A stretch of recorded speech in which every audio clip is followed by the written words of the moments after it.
Subscribe करिए hi fi study channel को, bell icon को प्रेस कीजिए लेटेस्ट वीडियो अपडेट सबसे पहले पाने के लिए। Hello friends, welcome back hi fi study changing the way of education. दोस्तों, आज की क्लास में हम लोग एक और मॉडल पेपर को डिस्कस करेंगे जिसमें मैं आपको 10 इंपॉर्टेंट क्वेश्चन सॉल्व कराऊंगा। ये सारे क्वेश्चन आपके पवन पब्लिकेशन बुक के या फिर राजन पब्लिकेशन बुक के होंगे, ठीक है ना। उससे पहले दोस्तों एक मैंने मॉडल पेपर कराया था, यानी कल के पहले वाला मॉडल पेपर। वहाँ पर एक जो क्वेश्चन था हमारा, जहाँ पर 84 आंसर आया था, 84 आंसर आया था। वहाँ पर कुछ साथी कह रहे थे कि सर आपने कुछ गलत किया है। भाई इतना ही आंसर जो बुक में है वहाँ पर भी आ रहा, स्टेप बाय स्टेप क्लियर है। हो सकता है कहीं हमसे बीच में लिखने में कुछ वाई एक्स या प्लस माइनस कुछ गलत लिख गया हो, लेकिन वो आंसर आपका राइट है, ठीक है ना। हो सकता है, मैं मानता हूँ कुछ गलत लिख गया होगा, बट आंसर सही है। लेकिन अगर गलत लिख भी जाता तो आंसर सही नहीं आता, 84 ही आंसर आएगा, ठीक है ना। आप लोगों के सामने मैं स्क्रीनशॉट लगाए दे रहा हूँ, आप लोग देख सकते हो इतना ही आंसर आ रहा है, बाकी आप खुद से समझ सकते हो, क्लियर ना। और ये कहने से आपका काम नहीं चलेगा कि सर क्वेश्चन गलत हो गया, ये हो गया, वो हो गया। जो मुझसे गलत हो जाता है मैं खुद नेक्स्ट वीडियो में बता देता हूँ, आपको कहने की ज़रूरत ही नहीं है। मैं खुद ही बता देता हूँ कि भाई ये क्वेश्चन गलत हो गया था, तो आप ये फिर से देख लीजिए, आप सही कर लेना उसमें, है ना। बता देता हूँ ना, तो फिर ठीक है भाई, आप लोग समझ लेना, ठीक है। स्क्रीनशॉट देख लीजिए, फिर आगे हम लोग पहुंचते हैं आज के क्वेश्चनों पर। तो शुरुआत करेंगे पहले क्वेश्चन से। पहला क्वेश्चन है हमारा, यदि मदारी की टोपी शंक्वाकार है, एक कोई मदारी है जिसकी टोपी शंक्वाकार है, यदि उसमें 840 सेंटीमीटर स्क्वायर कपड़ा लगा है, यदि उसमें 840 सेंटीमीटर स्क्वायर, जिसको वर्ग सेंटीमीटर बोलते हैं, कपड़ा लगा है, तथा उसके गोल सिरे का परिमाप आपको 56 सेंटीमीटर दिया गया है, तो आपसे तिर्यक ऊंचाई पूछे है। आपसे मेरे दोस्त तिर्यक ऊंचाई पूछे है, ठीक है ना। अब चलिए यहाँ पर हम इस क्वेश्चन को थोड़ा सा डायग्राम में कन्वर्ट करते हैं। ये शंकु ऐसे बनता है ना मेरे दोस्त, शंकु आपका ऐसे बनता है भाई। ये टोपी हो गई, इसके ऊपर कपड़ा लगा है, कितना लगा है कपड़ा, तो 840 सेंटीमीटर। यहाँ से पूरा यानी इतना कपड़ा लगा है भाई। हमने बताया था कि ये भाई, बात को समझना, ये हमारा इतना क्या होता है, यही इतना वक्र पृष्ठ होता है ना, यही तो इतना वक्र पृष्ठ होता। तो इतना कपड़ा लगा है, यानी कि ये 840 मीटर कपड़ा, सेंटीमीटर स्क्वायर कपड़ा लगा है, ठीक। उसके बाद गोले की परिधि दी गई है आपको, कितनी है, 56 सेंटीमीटर। तो आपसे तिर्यक ऊंचाई पूछे हैं। देखो ये वक्र पृष्ठ हुआ कि नहीं हुआ, ये टोपी का वक्र पृष्ठ हुआ। तो मैं कह सकता हूँ इस प्रश्न में कि मेरे को वक्र पृष्ठ कितना दिया गया है, मेरे को टोपी का वक्र पृष्ठ कितना दिया है आपको, कि सर वक्र पृष्ठ 840 दिया गया, ठीक है ना। उसके बाद आपको क्या दिया, गोल सिरे का परिमाप, परिमाप मतलब परिधि, तो गोल सिरे यही ना, तो परिधि मेरे को दिया गया है, परिधि में सीधा परिमाप भी लिख सकता हूँ। परिमाप कितना दिया गया, 56 सेंटीमीटर, ठीक है ना। अब आप समझो यहाँ पर, अब यहाँ से आप एक एक चीज़ों की अगर गणना करोगे तो काफ़ी सारा टाइम लग जाएगा। आप सिंपल सा लॉजिक ये समझिए कि 840 से किसकी वैल्यू है भाई, ये वक्र पृष्ठ क्या होता है, पाई आर एल होता है ना, इसकी वैल्यू कितनी है, 840 है। पाई आर एल की वैल्यू 840 है। और परिमाप क्या होता है, परिमाप आपका दोस्तों क्या होता है, ये होता है 2 पाई आर। भाई वृत्त होता है ना, आधार आपका वृत्त है, तो वृत्त का परिमाप 2 पाई आर। 2 पाई आर वैल्यू की 56 है, 2 पाई आर की वैल्यू 56 है। अब आप कहोगे सर यहाँ से हमको त्रिज्या भी तो नहीं पता है, बोलो त्रिज्या भी तो नहीं पता है, तो हम कैसे निकाल पाएंगे एल की लंबाई। तो बिल्कुल एक चीज़ समझो भाई, देखो आप कहोगे सर पाई आर यहाँ पर देखो और पाई आर यहाँ पर देखो, दोनों में आपको पाई आर कॉमन मिल रहा, पाई आर का मान। अगर मैं यहाँ से पाई आर का मान निकाल कर यहाँ पर मैं पाई आर का मान रख दूँ, तो डायरेक्ट हम इसको इधर ट्रांसफ़र कर देंगे, तो एल तिर्यक ऊंचाई हम आसानी से बता सकते हैं। बोलो भाई मेरे दोस्त, अगर मैं यहाँ पर पाई आर का मान निकाल लूँ और मैं यहाँ पर पाई आर का मान रख दूँ, तो हमें एल पता चल जाएगा। या आप इसको क्या कर सकते हो, इक्वेशन के रूप में बना सकते हो। आप कहोगे ये समीकरण नंबर 1 है, ये समीकरण नंबर 2 है, 2 है ना। अब आप यहाँ पर देखो, समझो, वैसे डायरेक्ट भी लगा सकते थे, बट आप समझो, आप कहोगे समीकरण 2 से, समीकरण 2 से, अगर मैं समीकरण 2 से चलता हूं तो समीकरण 2 हमारे पास था 2 पाई आर बराबर के 56। अब पाई आर की वैल्यू निकालोगे, 2 गुणे में उधर बटे में चला जाएगा, यानी पाई आर बराबर के क्या आ जाएगा, 56 बटे के 2, 2 से काटोगे 2 दूना 4, 2 28 16, यानी पाई आर की वैल्यू कितनी आ गई, 28 आ गई दोस्त। पाई आर की वैल्यू कितनी आ गई, 28 सेंटीमीटर आ गई। अब अगर पाई आर की वैल्यू 28 सेंटीमीटर है तो इसका मान आप समीकरण 2 में रख दीजिए, जहाँ पाई आर है वहाँ 28 सेंटीमीटर रख दो। तो आप कहोगे कि सॉरी समीकरण 1 में है ना, तो आप कहोगे समीकरण 1 में रखने पर, समीकरण 1 में रखना है दोस्तों, 2 में नहीं। समीकरण 1 में रखने पर समीकरण 1 था आपका पाई आर एल बराबर के 840। अब यहाँ से अगर आप पाई आर की वैल्यू 28 रख दोगे तो डायरेक्ट एल का मान पता चल जाएगा, तो हमें रेडियस की ज़रूरत ही नहीं थी। पाई आर का मान रखेंगे 28, मैंने रख दिया 28 गुणे हो गया एल बराबर के 840 हो गया। 28 गुणे में उधर जाएगा बटे में, तो एल बराबर क्या आ जाएगा 840 बटे में क्या आ जाएगा 28 आ जाएगा। अब ये 7 से कट रहा है ना, हाँ कट जाएगा। 7 चौके 28, 7 एक कम 7, 7 दूनी 14, 120 हो गया है ना, 120। अब 4 से काट देंगे, 4 तिया 12, 30, यानी लंबाई कितनी आ गई, तिर्यक ऊंचाई कितनी आ गई, तो 30 सेंटीमीटर आपका राइट आंसर है। 30 सेंटीमीटर आपका क्या हो जाएगा, करेक्ट जवाब हो जाएगा इस क्वेश्चन का राइट आंसर। पहले क्वेश्चन का सही जवाब क्या हो जाएगा, 30 सेंटीमीटर हो जाएगा। भाई नोट करो, नेक्स्ट पे पहुँचते हैं, इसको नोट करो, फिर नेक्स्ट पे पहुँचते हैं क्वेश्चन नंबर 2 पर। ये बात समझ गए हो, किसी भी साथी को कोई दिक्कत परेशानी नहीं होगी ना, बोलो भाई, क्लियर बात हो गई है। अगले पे पहुँचे क्वेश्चन नंबर 2 पर, इसको नोट कर लीजिए, आगे पहुँचते हैं। प्रश्न संख्या 2।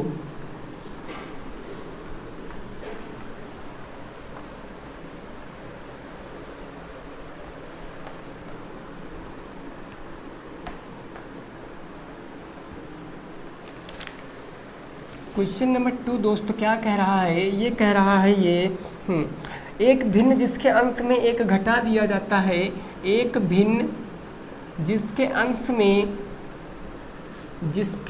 में एक घटा दिया जाता है, एक घटा दिया जाता है तो मान कितना हो जाता है भाई, तो मान हो जाता है आपका कितना 2/3, तो मान 2/3 तथा हर में 4 जोड़ दिया जाता है, हर में 4 जोड़ दिया जाता है, 4 ऐड कर दिया जाता है, 4 जोड़ दिया जाता है तो मान दोस्तों जो हो जाता है वो हो जाता है आपका 1/2। तो मान 1/2 हो जाता है, आपको भिन्न बताना है, हो जाता है। आपसे पूछे कि एक्चुअल में भिन्न क्या है, भिन्न बताओ, आपको भिन्न बताना है, वो भिन्न, ठीक है ना, रेशनल नंबर बताना है कि क्या था। आप लगाओ यहाँ पर, इस क्वेश्चन को लगाओ। ये आपका क्वेश्चन जो है 2017 का पूछा हुआ प्रश्न है, ये क्वेश्चन आपका 2017 का पूछा हुआ प्रश्न है। एक भिन्न जिसके अंश में एक घटा दिया जाए, कितना, एक घटा दिया जाए, ओके, तो उसका मान 2/3 हो जाएगा, नो प्रॉब्लम। अगला है हर में 4 जोड़ दिया जाए तो उसका मान 1/2 हो जाता है, भिन्न बताना है। हम मान लेते हैं कि माना भिन्न हमारी क्या हो जाएगी भाई, भिन्न हमने मान लिया x/y हो गया।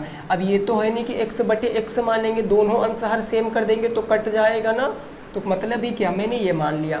अब कह रहा है प्रथम शर्तानुसार, फर्स्ट कंडीशन क्वेश्चन की यह कह रही है कि अंश में एक घटा दिया जाए, अंश क्या है x/y, x में हम एक घटा देंगे तो इसका मान कितना हो जाएगा मेरे दोस्त, इसका मान 2/3 हो जाता है। अब आपको पता है क्रॉस प्रोडक्ट कराएंगे तो 3x माइनस के 3 बराबर के 2y, समीकरण 2y इधर लाओगे 3 उधर ले जाओगे तो 3x माइनस के 2y बराबर के 3, समीकरण नंबर 1 बन गया है, कोई दिक्कत नहीं है ना, इजी सा।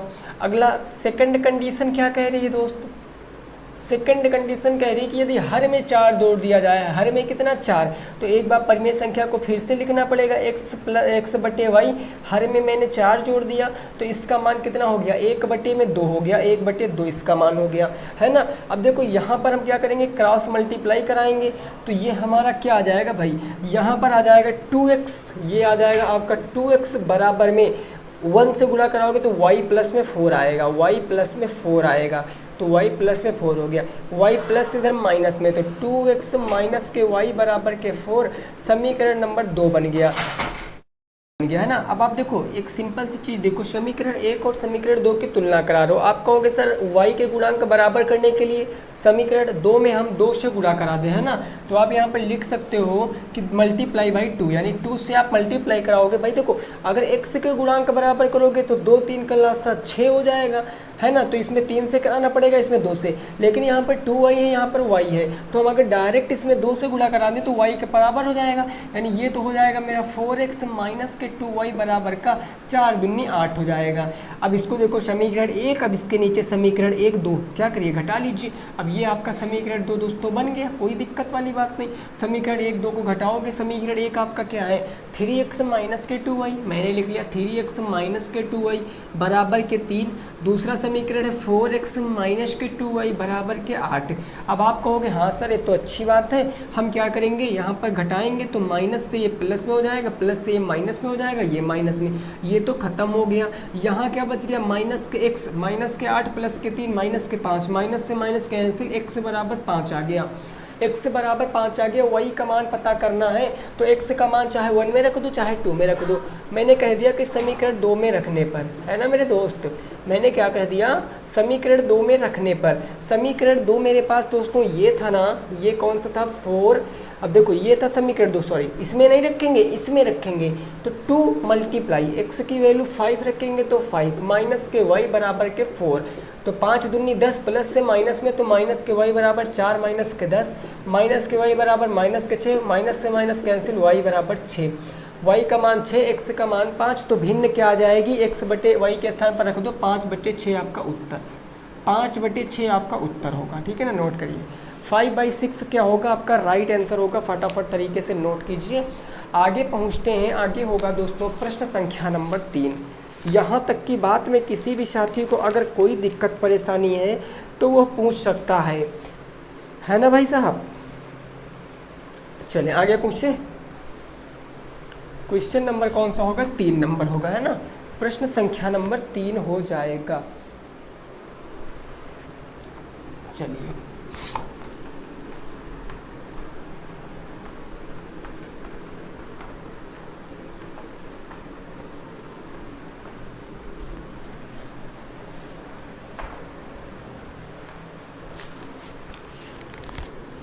क्वेश्चन नंबर 3 क्या कह रहा है, ये दोस्तों कह रहा है कि 1849 है ना, 1849 ये नहीं, ये 11449 है। 11449 का धन घनमूल बताओ, धन घनमूल, सॉरी धन वर्गमूल आपको बताना है ना, धन वर्गमूल आपको बताना है, वर्गमूल बताओ, घनमूल नहीं दोस्तों, वर्गमूल आपको बताना है। 11449 का धन वर्गमूल आपको बताना है। अब देखो लास्ट में 9 आया, अब आप सोचोगे कि ये अगर मैं गुणनखंड विधि से निकालूंगा तो ये किससे कटेगा, यही सोचते रह जाओगे। तो इससे अच्छा है आप भाग विधि का प्रयोग कर लीजिए, है ना। अगर मैं भाग विधि का प्रयोग करूंगा तो 11449, एक जोड़ा एक है ना। अब एक से काटेंगे, एक एक कम एक, ये एक उठा के यहाँ पर ऐड कर दिया, एक एक 2 हो गया, 1 1 काम खत्म। अगला क्या हो जाएगा मेरा, अगला जोड़ा आपका हो जाएगा 14 का, तो हमने 14 उतार लिया। ये एक एक 2 अब कितनी बार जाएगा पता नहीं सर। तो अब देखो यही सबसे ज़्यादा कन्फ्यूज़न होती है। अब अगर एक भी लिख दोगे ना तो देखो एक बार जा ही नहीं पाएगा, तो जब नहीं जा पाएगा मेरे दोस्त तो क्या करेंगे, अगला जोड़ा उतारने से पहले एक 0 यहाँ पर एक 0 यहाँ पर चिपकाएंगे और अगला मैं 49 लिख दूंगा। अब कितनी बार, 7 बार डायरेक्ट चला जाएगा, 7 7 49 के 9 4 आ गया, 7 0 0 4 7 दूनी 14, ये 7 उठा के यहाँ पर ऐड कर देंगे, ये कट गया, आंसर कितना आ गया 107। 107 आपका सही जवाब है। क्लियर, 107 क्या होगा, बिल्कुल राइट आंसर हो जाएगा आपके प्रश्न का। 107 आपके प्रश्न का सही जवाब होगा। आइए पहुंचते हैं प्रश्न संख्या 4 पर।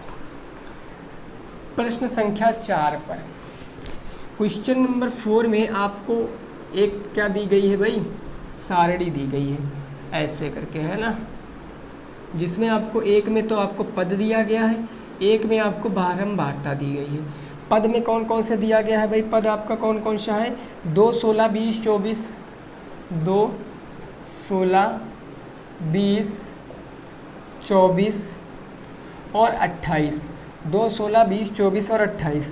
फिर है आपका 5 11 15 22 8, 5 11 15 22 और 8, इसकी आपको माध्यिका बताना है। इसकी आपको माध्यिका बताना है। लगाओ भाई, बताओ क्या आएगा। माध्यिका आपको इसकी बताना है, ठीक है ना भाई, जल्दी से बताओ माध्यिका क्या आ जाएगा। तो इसके लिए हम क्या करेंगे, ये क्वेश्चन नंबर हमारा 4 है ना, क्वेश्चन नंबर 4। हम इस क्वेश्चन को सॉल्व करेंगे तो हमें तीसरी सारणी अपने आप से बनानी पड़ेगी, क्रिएट करनी पड़ेगी। ये मेरी पद की हो गई, ये मेरी क्या हो गई, बारंबारता की, और तीसरी हमें बनाना पड़ेगा संचयी बारंबारता की, है ना। तीसरी संचयी बारंबारता की बनाना पड़ता है। तो मैंने यहाँ पर लिख लिया भाई, ये हो गया पद, ये हो गया आपका बारंबारता, ये हो गया आपका संचयी बारंबारता, संचयी बारंबारता। पद में पद लिख डालिए, 2 हो जाएगा, और आपका 16 हो जाएगा, और फिर आपका 20 हो जाएगा, उसके बाद आपका 24 हो जाएगा, और नेक्स्ट है आपका कितना, लास्ट 28 हो जाएगा। ऐसे करके इसमें भी लिखिए, 2 में 5 11 15, उसके बाद 22 और 8। अब देखो संचयी बारंबारता, जो पहली बारंबारता इसको ऐसे लिख दीजिए, नेक्स्ट वाली ऐड कर दीजिए, 11 5 16, 16 15 15 30 1 31, 31 में 22 जोड़ोगे तो 2 1 3 3 2 5 53, 53 में 8 जोड़ोगे 53 7 60 1 61, है ना। तो आप यहाँ पर देखो कि n बराबर कितना आएगा, n बराबर, इनको जोड़ लीजिए, वैसे आएगा तो इतना ही, बट आप कन्फर्म कर लीजिए। 22 8 30 30 10 40 5 45 45 1 46 10 56 56 5 61, यानी n की वैल्यू 61 है, जो कि क्या है, मेरी एक विषम संख्या है। n क्या है, मेरी एक 61 क्या है, विषम संख्या है। और अगर विषम संख्या है तो मीडियन इज इक्वल टू क्या लगाते हैं, n+1/2वां पद, n+1/2वां पद। n कितना दोस्तों, n कितना है, 61 है ना, तो 61 प्लस में 1/2वां पद, ये हमारा होगा। तो आप देख सकते हो 61 2 क्या हो जाएगा, 62/2, 2 से काटोगे 2 3 6 और 2 1 कम 2, 31वां पद। अब आपको ये आंसर नहीं देना है कि 31 आपका जवाब हो जाएगा, 31 नहीं होगा जवाब। आप देखना 31 आपका किस वाले में आएगा। भाई देखो 31 जिसकी संचयी बारंबारता 31 हो या 31 से बड़ी हो, उसी में तो आएगा। तो आप देखो 31 तो इसमें डायरेक्ट आ जाएगा, यानी 31 से लगाकर 53 तक ये डायरेक्ट हो जाएगा। तो 31 के सामने कौन सा पद है, 20, तो आंसर क्या आएगा, 20 आ जाएगा। 20 आपके क्वेश्चन का सही जवाब होगा, 20 आपके प्रश्न का सही जवाब हो जाएगा। अच्छा, एक नॉर्मल सा प्रश्न मैं यहीं पर ऐसे पूछे ले रहा हूँ, बताओ इस पूरी सारणी में बहुलक क्या है। नॉर्मल सा प्रश्न पूछ लिया कि इस पूरी सारणी में बहुलक क्या है, बताओ। भाई बारंबारता का मतलब 2 5 बार आया, 16 का मतलब 16 11 बार आया, 20 का मतलब 20 15 बार आया, 24 का मतलब 24 22 बार आया, 28 का मतलब 28 8 बार आया। जो सबसे ज़्यादा बार आता है वही तो बहुलक होता, जिसकी बारंबारता सबसे ज़्यादा वही बहुलक हो जाएगा। यानी 22 किसकी है, 24 की। तो बहुलक अगर पूछता तो कितना होता, 24 होता। बहुलक कितना होता, 24। माध्यिका कितनी होगी, 20। कोई दिक्कत परेशानी, नोट करो, आगे पहुँचते हैं 5 नंबर प्रश्न पे। इसको नोट करो भाई, 5 नंबर प्रश्न देखते हैं, उसको भी हम लोग समझते हैं। Clear. Question number 5, question number 5, चलो आगे देखिए 5 नंबर प्रश्न।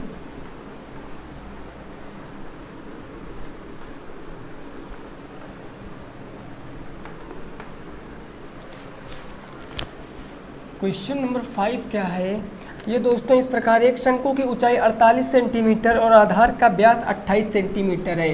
एक शंकु की आपको ऊंचाई दिया, हाइट कितनी दिया गया है, तो हाइट दिया गया है 48 सेंटीमीटर तथा आपको व्यास दिया गया, आधार का व्यास, आधार का व्यास कितना दिया गया मेरे दोस्त, तो आधार का व्यास दिया गया आपको 28 सेंटीमीटर। आधार का व्यास 28 सेंटीमीटर है। तो प्रश्न आपसे पूछे हैं, तो शंकु का आयतन, वक्र पृष्ठ और संपूर्ण पृष्ठ बताओ। तो पहला प्रश्न शंकु का आयतन, शंकु का आयतन। दूसरा क्वेश्चन वक्र पृष्ठ। तीसरा क्वेश्चन संपूर्ण पृष्ठ। शंकु से रिलेटेड सब कुछ पूछ लिया है इसमें, इसमें शंकु से रिलेटेड सब कुछ पूछ लिया है। आप बताओ शंकु का आयतन क्या होगा, वक्र पृष्ठ क्या होगा, संपूर्ण पृष्ठ क्या होगा। अगर शंकु की हाइट दिया है 48 सेंटीमीटर और आधार का व्यास दिया गया है 28 सेंटीमीटर, कोई दिक्कत परेशानी वाली बात नहीं। इसको सोचो और लगाओ, इसको सोचो और लगाओ, बताओ कितना आंसर आएगा, है ना। इसको सोचो और लगाओ भाई, बताओ कितना आंसर आएगा। क्लियर। इसको मैं थोड़ा सा आपको चित्र के रूप में बनाए दे रहा हूँ, सकता तब आपकी समझ में आए। भाई शंकु कैसे बनता है, ऐसे बनता है ना शंकु, बिल्कुल ऐसे शंकु बनता है, कोई दिक्कत परेशानी नहीं। ये तिर्यक ऊंचाई होती, ये आपकी क्या होती है, सेंटर से लगा हुआ हाइट तक ये ऊंचाई होती है। ये कितना दे रखे हैं ऊंचाई, हाइट 48 दे रखे हैं, मैंने 48 कह दिया, नो प्रॉब्लम सर 48 हो गया। ये पूरा, ये भाई व्यास ये होगा ना, ये पूरा दे रखे हैं, पूरा कितना देख रहे हैं 28, तो ये 14 होगा कि नहीं होगा भाई, त्रिज्या 14 हो जाएगी। अब आपको एल नहीं पता है, एल नहीं पता, कोई दिक्कत नहीं, एल आयतन में काम भी नहीं है, एल का आयतन में कोई काम नहीं है। अगर मैं पहले प्रश्न का जवाब देता हूँ, पहला प्रश्न आयतन, शंकु का आयतन क्या होता है, तो आपको अगर फार्मूला बताए तो बता दोगे 1/3 पाई आर स्क्वायर एच, है ना। तो 1/3 पाई आर की मान ना रखिए, सीधे पाई आर का, आप पाई आर से ही आंसर बता देना। चाहो तो पाई आर का मान रख लेना, कोई दिक्कत नहीं, मैं सीधे पाई आर से ही उत्तर बताऊंगा, ठीक है ना। ये पाई आर मैंने गुड़े पाई आर गुड़े आर स्क्वायर। भाई देखो, अगर मेरे दोस्त हमारा व्यास 28 है तो रेडियस बताया 14 हो जाएगी कि नहीं हो जाएगी, व्यास का आधा तो रेडियस होती है, तो 14 × 14 कर देंगे, यह हो गया 14 × 14 गुड़े हाइट कितनी मेरे दोस्त 48 है, तो 48 हो जाएगा। अब आप देख सकते हो यहाँ पर हम काट सकते हैं, 3 से काटेंगे कितनी बार जाएगा, 3 × 1 3, 3 × 6 18, 14 × 14 × 16, तो ये क्या हो जाएगा भाई 14 × 14, 4 चौके 16 का 6 हासिल कितना आ गया 5 आ गया, 4 × 1 4, 4 दूनी 8, 4 × 1 4 हो गया भाई, 4 चौके 16 का 6 हासिल 1 आ गया, 4 चौके 16 का 6 हासिल 1 आ गया, 4 × 1 4 दूनी 8, 8 × 1 9 हो गया, 1 का स्क्वायर 196 गुणे का 16। तो यहाँ पर हम गुणा कराएंगे, अगर 196 का 16 से गुणा करा देंगे तो कितना आएगा, देखो 16 छन कितना होता है भाई 96 होता है, 10 चक्का 60, 6 चाह के 36, 96 का 6 हासिल कितना आ गया 9 आ गया, 16 नवैया कितना होता है 144, 144 10 154, 1 कम 153, 153 का कितना 3 हासिल कितना आ गया 15 आ गया, हासिल 15, 16 1 कम 16 और 16 और 15 जोड़ोगे तो 31 आ जाएगा, 31 36 पाई आर, 31 36 पाई आर। और ये आयतन है, तो आयतन किस में आता है सेंटीमीटर क्यूब में, तो सेंटीमीटर क्यूब आपका सही जवाब, 31 36 पाई आर सेंटीमीटर क्यूब आपका सही जवाब है। याद रखना, मैंने पाई आर की वैल्यू नहीं रखी है, जिन्होंने पाई आर की वैल्यू रखकर सॉल्व किया होगा उनका आंसर कुछ और आ रहा होगा, है ना, वो भी करेक्ट है मेरे दोस्तों, ये भी करेक्ट है। अगर आप पाई आर की वैल्यू रखोगे 22/7, 7 से 31 36 को काट दोगे, उसका जो बचेगा 22 से गुणा करा दोगे, वही आंसर आएगा। लेकिन यहाँ कैलकुलेशन ज़्यादा है तो हम सीधे पाई आर रखे दे रहे हैं। क्लियर। अब ये तो हमें आयतन पता चल गया, हमें आयतन पता चल गया। अगर मैं यहाँ से L की वैल्यू आपसे निकालना चाहूँ कि L की वैल्यू क्या होगी, तो आप कहोगे L बराबर क्या होता है, अंडर रूट के अंदर h² प्लस में मेरे दोस्त क्या होता है r², है ना। h² कितना है, h² 48, 48 का स्क्वायर निकालोगे, अगर 48 का स्क्वायर 8 × 64 के 4 हासिल कितना आ गया 6 आ गया, 8 चौके 32, 32 दूना 64, 8 चौके 32, 32 दूना 64, 64 6 70, 70 का 0 हासिल 7 आ गया, 4 चौके 16 6 22 1 23, ये आ गया 23 0 4 और रेडियस 14, 14 का स्क्वायर अभी निकालो 196, तो 196 इसको आप ऐड करोगे, 6 4 10, 9 1 10 हो गया, 3 1 4 1 5 हो गया और 2 हो गया, 2500, अंडर रूट 25 का मतलब 50 सेंटीमीटर, है ना। ये आपका जो हाई लेंथ आ गई, ये जो तिर्यक ऊंचाई आ गई कितनी आ गई 50 सेंटीमीटर आ गई, ये तिर्यक ऊंचाई 50 सेंटीमीटर आ गई ना।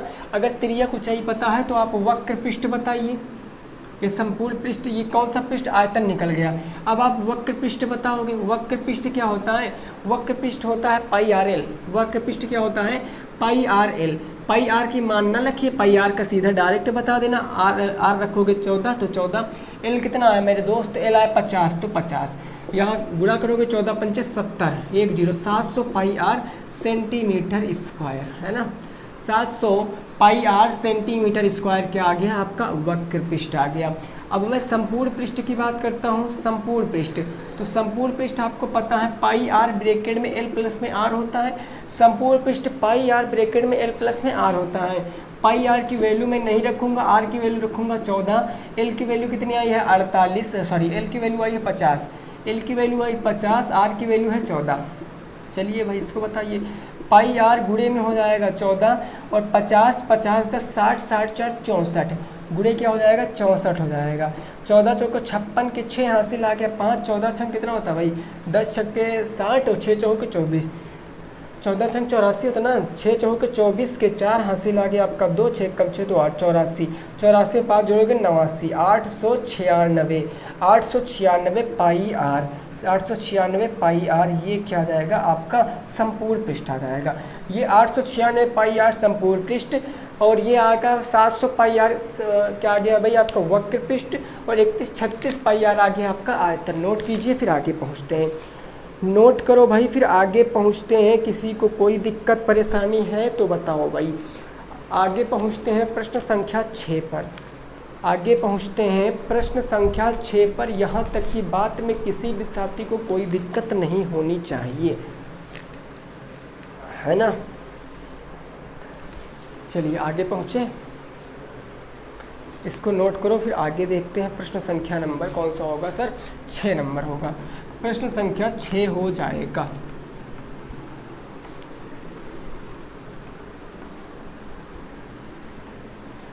Question number 6।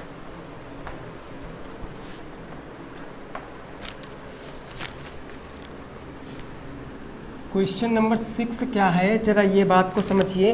एक चित्र दिया गया है, एक ऐसे आपको एक चित्र दिया गया है ना सर्किल का, उसके अंदर आपका एक चतुर्भुज बना है ये ऐसे करके।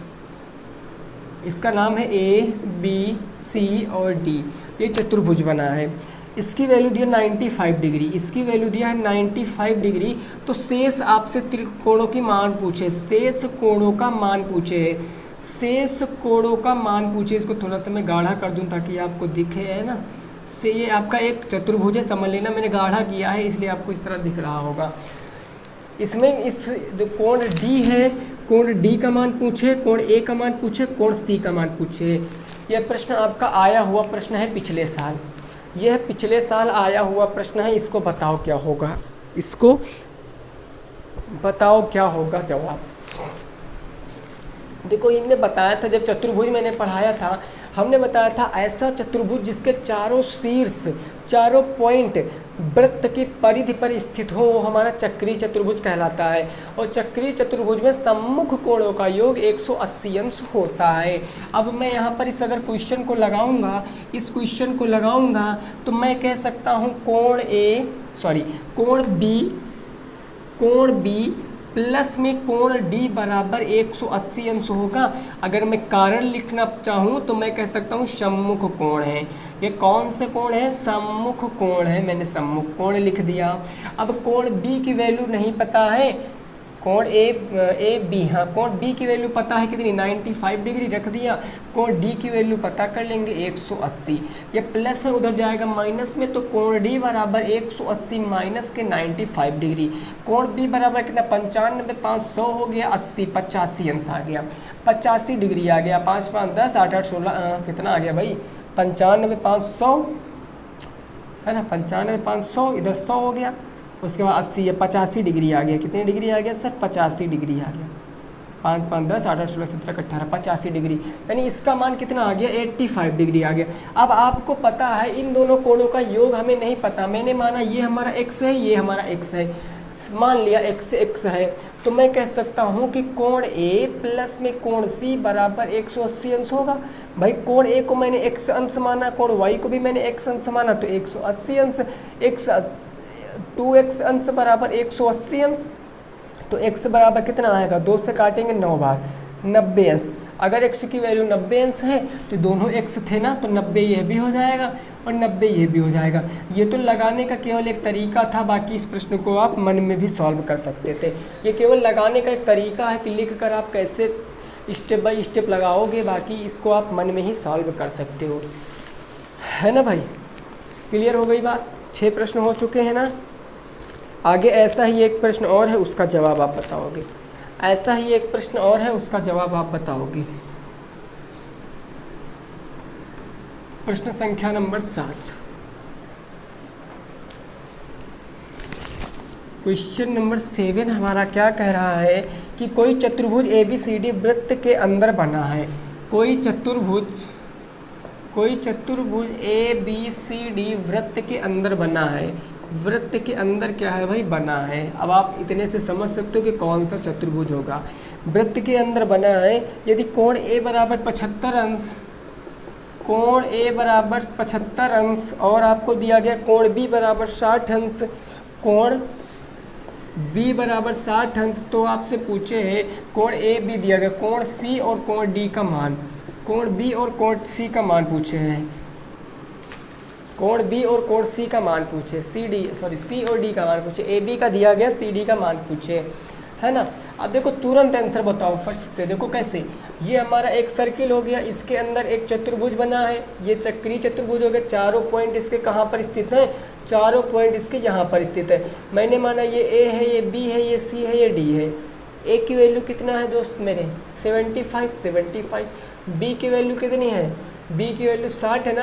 हाँ, B की वैल्यू 60 है तो 60 है। अब इन दोनों का योग 60 होता है तो कोण ये D कितना आ जाएगा? 120।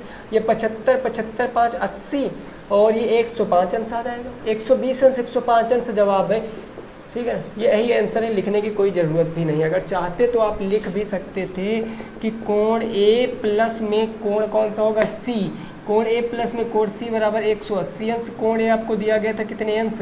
कोण A दिया गया था आपको 75 अंश, प्लस में कोण C बराबर के 180 अंश, तो कोण C बराबर 180 अंश माइनस का 75 अंश, तो कोण C में 75, 5, 80, 100, 105 अंश। कोण C 105 अंश। ऐसे आप बता सकते थे कोण B प्लस में कोण D बराबर 180 अंश, कोण B की वैल्यू दी गई 60 अंश, कोण D बराबर 180 अंश हो जाएगा। 180 अंश ना, तो कोण D कितना आ जाएगा? 180 माइनस 60, 120 अंश। रीजन लिख सकते हो, सम्मुख कोण यहाँ भी है, सम्मुख कोण, और सम्मुख कोण यहाँ पे भी लिख सकते हो। रीज़न यही होता है सम्मुख कोण। इसको और अच्छे से समझने के लिए आप हमारे ये जो रेक्टेंगल की ये जो हमारी चतुर्भुज की क्लास थी ना क्वाड्रिलेटरल की, उसको आप देख सकते हो, ठीक है ना भाई।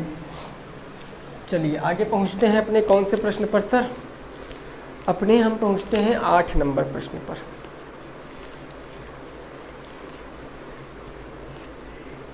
इसको जल्दी से भाई नोट करिए, आगे पहुँच।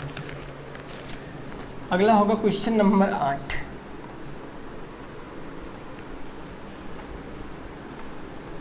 प्रश्न संख्या 8 हो जाएगा।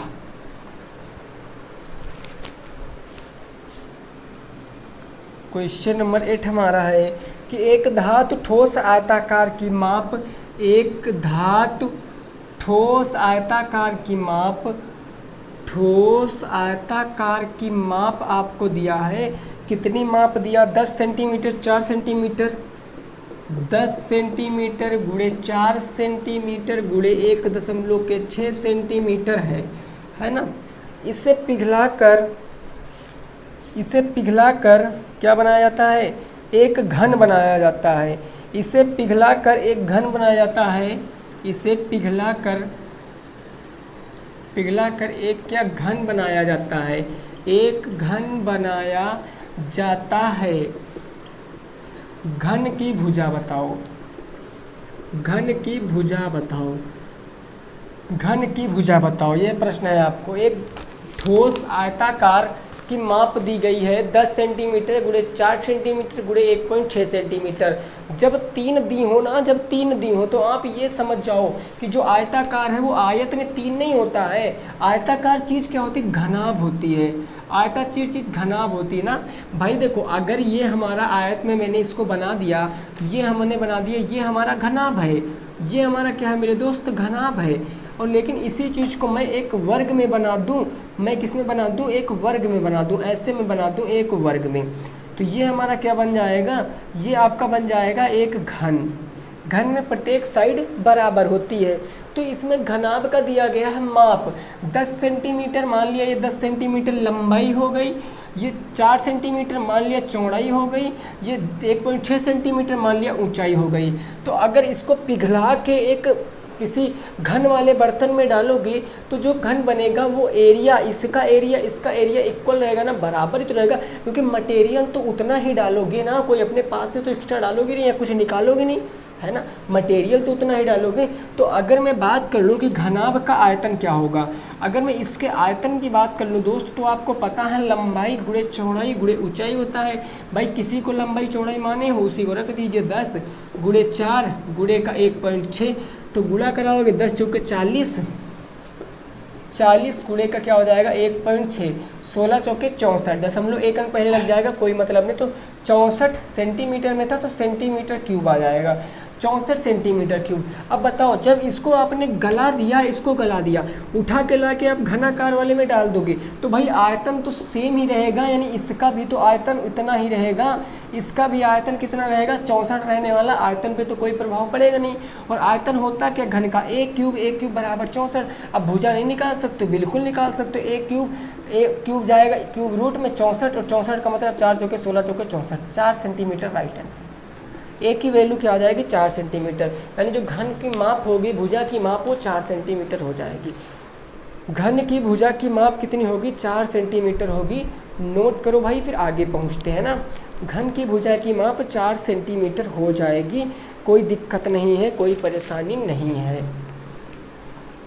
यहाँ तक की बात समझ गए हो? किसी भी साथी को कुछ अगर नहीं समझ में आया तो आप पूछ सकते हो। वैसे सारे क्वेश्चन आपके बुक के ही हैं, तो आप जब यहाँ से पढ़ोगे फिर बुक सॉल्व करोगे तो आपको समझ आ जाएगा कि चीज़ें कैसे कैसे हुई हैं, है ना।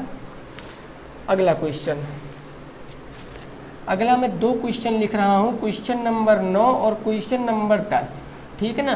Question number 9, question number 10। Question number 9 है, एक बाग में आम के 2304 पेड़ हैं। पहले तो मैं ये लिख दे रहा हूँ 13x माइनस के 30 प्लस में x स्क्वायर बराबर के 0, इसको सॉल्व करना है। और ये जो 10 नंबर क्वेश्चन है, एक बाग में 2304 पेड़ हैं, 2304 पेड़ हैं, एक पंक्ति में उतने ही पेड़ हैं, एक पंक्ति में उतने ही पेड़ हैं जितने की पंक्तियाँ, जितने की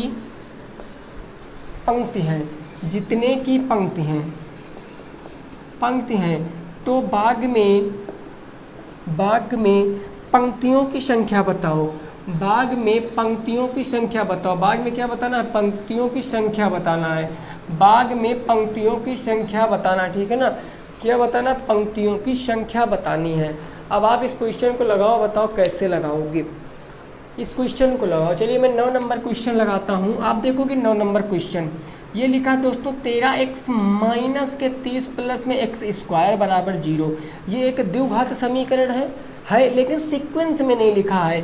हम सीक्वेंस में इसको ऐसे भी तो लिख सकते हैं, एक्स स्क्वायर प्लस में 13x माइनस के 30 बराबर में 0। बोलो भाई, लिख सकते हैं ना। आपको कि हाँ सर बिल्कुल लिख सकते हैं। अब देखो यहाँ पर ये हो जाएगा एक्स स्क्वायर, ए गुणे सी करोगे तो 30 एक कम 30, 30 के ऐसे तो फैक्टर को 13 है, 15 दूना 30, 15 माइनस 2 13 हो जाएगा। एक्स स्क्वायर प्लस के 15x माइनस के 2x और माइनस के 30 बराबर के 0, है ना। अब देखो ये एक आपका जोड़ा बन रहा है, एक जोड़ा ये बन रहा। मैंने x यहाँ से कॉमन ले लिया तो x प्लस में 15 बच गया। मैंने यहाँ से माइनस के 2 कॉमन ले लिया, माइनस के कॉमन लिया, ब्रैकेट के अंदर के चिन्ह बदल जाएंगे, x प्लस में 15 बराबर में 0। तो आपको पता है x प्लस में 15 एक ब्रैकेट में हो जाएगा और अगले ब्रैकेट में x माइनस के 2 हो जाएगा। तो यहाँ से x की वैल्यू माइनस के 15 निकल कर आएगी, यहाँ से x की वैल्यू 2 निकल कर आएगी। ये आपका उत्तर है, ठीक है ना। ये क्वेश्चन नंबर 9 हो गया। क्वेश्चन नंबर 10 में दोस्तों समझना, क्वेश्चन नंबर 10 जो आपसे कह रहा है, चीज़ें जो कह रहा है वो चीज़ें कुछ इस प्रकार से हैं कि मान लिया कोई हमारी एक क्या है बाग, मान लिया उसमें कह रहा है जितनी लाइनें हैं उतने ही पंक्ति लगे। मान लिया 4 लाइनें हैं और प्रत्येक लाइन में आपके 4 वो लगे हैं, ठीक है ना। प्रत्येक लाइन में आपके 4 पेड़ लगे, जितने लाइनें हैं उतने पेड़ लगे हैं। तो जितने लाइनें हैं उतने पेड़ लगे हैं, इसका मतलब जो भी नंबर दिया गया होगा उसका आपको वर्गमूल निकालना है बस। उसका आपको वर्गमूल निकालना है बस। 2304 का वर्गमूल निकाल लोगे, जो भी आएगा आपका सही जवाब होगा। आइए अगर मैं क्वेश्चन नंबर 10 की बात करता हूँ, क्वेश्चन नंबर 10 की, तो 2304 का हम लोग वर्गमूल निकाल लेते हैं, भाग विधि से प्रयोग कर लेते हैं। 2 2 तो किससे जाएगा भाई, 3 3 9, 4 चौके 16, 5 5 25, 4 से चला जाएगा। 4 चौके क्या होता है 16, 4 यहाँ पर ऐड कर दिया, 4 4 8 हो गया। 23 में से 16 16, 6 22 23, 7 बचा ना। अगला जोड़ा 0 4 है, कितनी बार जाएगा, 8 बार चला जाएगा। 8 8 64 के 4, 6 आ गया, 8 8 64 6 70, आंसर कितना आ गया 48। पंक्तियों की संख्या कितनी 48 हो जाएगी। पंक्तियों की संख्या कितनी भाई 48 हो जाएगी। तो ये हमारे 10 क्वेश्चन थे जो हमने डिस्कस कर ली। उम्मीद करते हैं आपकी समझ में आए होंगे। समझ में आए तो वीडियो को लाइक कर देना, शेयर कर देना, चैनल को भी सब्सक्राइब कर लेना, ठीक है ना। मिलेंगे दोस्तों नेक्स्ट क्लास में, सभी साथी रखेंगे अपना ख्याल। जय हिंद, जय भारत और वंदे मातरम।